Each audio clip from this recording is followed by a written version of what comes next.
In 2011, South Africa was fast approaching its 20th year of democracy, one of the youngest democracies in the world. But during this time, there was a lot of protests, there was a lot of unrest. The media was filled with people that were generally just not happy with the direction the country was going. But was the country really moving out of its honeymoon period of democracy? Was everyone really unhappy? Were things not working all over the country? The media was mainly portraying things in some of the bigger centers, and every now and again you'd see some of the small sort of towns being portrayed. But I suddenly thought, I wonder if the rest of the country, all the small towns, all the places you don't often hear about, what were their feelings? What was working and what was not working? So it was with this in mind that I set out to try and see if I could spend a full year on the road, traveling around South Africa and visiting as many different towns, villages as possible, and meeting as many people as possible, and finding out what was going on, what were the success stories, what were the challenges, what were the failures. And in doing that, maybe I could start to get re-inspired again by the country, by what to do next in my life. So for 6 months, I set out and started planning a trip that was to take me around the perimeter of South Africa. So along the sort of the border areas, mapping out the shape of the country. And I wanted to stop off in as many towns as possible along that route and spend as much of 2012 on the road as possible. Looking back now, it was absolutely mind-blowing because I spent 250 days on the road and stopped off in 192 towns and managed to stay in 176 different accommodation establishments. And in doing so, identified and met with 101 different community and conservation projects. I don't think many countries in the world would have opened their doors and opened their arms as much as South Africa did during that year on the road. And one of the goals was to get re-inspired, and that's exactly what happened. I fell in love with my country all over again. And during a time when there was so much sort of unease and unrest, and people just generally not being very happy with the direction the country was going, I suddenly got more inspired and more energized than ever. And it was the warmth of the people that I suddenly realized was what everyone has been talking about when they come on holiday to South Africa. And as a South African, sometimes you don't really realize that until maybe you do something like this and you realize just how amazingly open and warm everyone is. The idea during this year and then after this year was actually to make a movie, to make a documentary and highlight some of the amazing stories and inspirational stories around the country. And this was a period where GoPro had just come out a few years before. Not many people had heard of GoPro or used GoPro.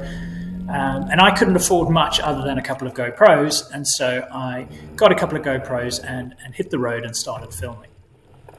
Now, I wanted to tell the world about all these different towns that a lot of people didn't hear about and really just highlight some of the projects and some of the amazing tourism establishments that were trying to help me along the way.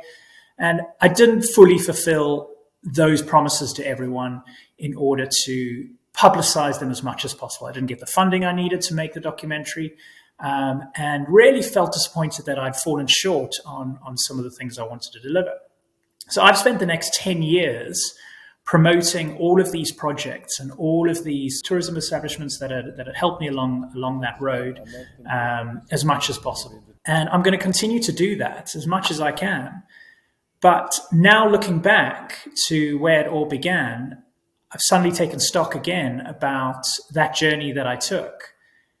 And the next 2 days during this conference, whether you're watching it live or whether you're watching replay, is revisiting some of those projects that I first met in 2012. And if I didn't meet them in 2012, I would go on to meet them the next year in 2013 when I did a follow-up trip to the first trip around South Africa. And it wasn't just conservation projects that I found, but there were community projects, there were education projects, sports projects, health projects, art projects. There was so much.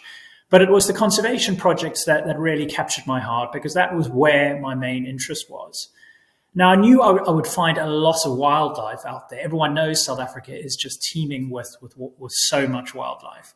But what I wasn't expecting was the amount of small projects, but also the amount of really passionate people that were so willing and open to share their information, their resources, their findings. and to try and collaborate, which I thought was fantastic. And in doing this journey in 2012, I started to identify exactly what the criteria were that I wanted the expedition project to go on to achieve, and the kind of projects that I wanted to most work with.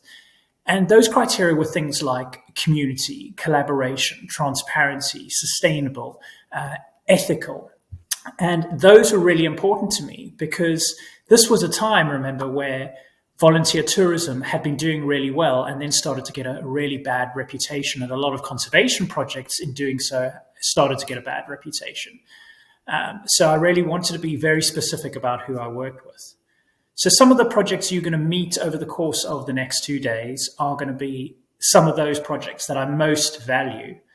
And that tick off those boxes that are so important to me. So please do join us along this journey. And if you're joining it in open eyes and ears like I once did, then enjoy this journey with me. Find out more about these amazing organizations. They really, truly are fantastic. And after the year that we've had and all the difficulties we've had with COVID, there's so much uncertainty, not just in the world, but in conservation. So a lot of these organizations and a lot of the speakers that are representing them, they don't know what's around the corner. They don't know how much longer things can go on. What they do know is how passionate they are to continue. And this isn't always just about donations and funding.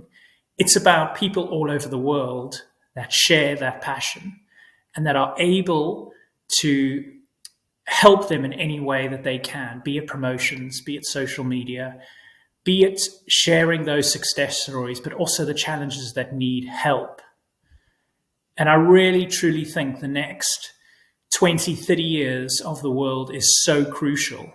And these are the people that are doing whatever they can to protect our ecosystems, to protect the wildlife that we value so much. So thank you so much for joining us on this little journey over this weekend. And as I say, if you're watching it on replay, there's still so much you can do. But if you're watching it live, participate, get involved, and thank you so much.